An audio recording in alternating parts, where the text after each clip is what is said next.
When it comes to dieting, far too many people set themselves up for failure before they even begin the process. They literally dread going on their diets, and before they start the process are planning their mishaps along the way.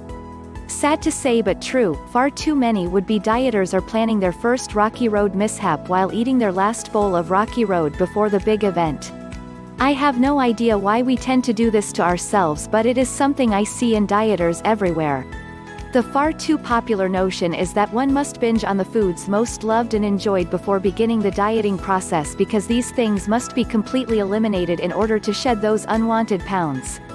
If you are honest with yourself, nothing could be further from the truth. Moderation is simply a concept that many of us are loath to embrace. You must change your way of thinking about food and your personal enjoyment of food in order for any diet you embrace to be successful. Food isn't the enemy. And that is something that not enough people really understand. Even the tasty foods aren't the enemy. The enemy is your personal inability to properly portion the foods you eat. The problem is that the vast majority of us eat the wrong foods far more often than we eat the right foods. This is where the problems lie. Our bodies need the nutrients we are lacking by not eating the 5 servings of vegetables and 3 servings of fruit each day that we should consume.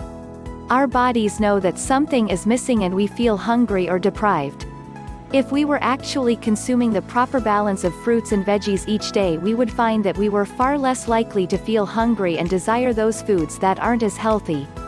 This means we would be much more likely to enjoy them in moderation as they should be enjoyed.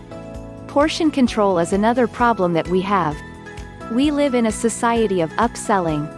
Supersized fries and empty calories by the gallon of your favorite cola are offered with almost every fast food meal that can be bought. You must learn to say no to these things and avoid situations in which you may feel tempted to partake in these upsized orders.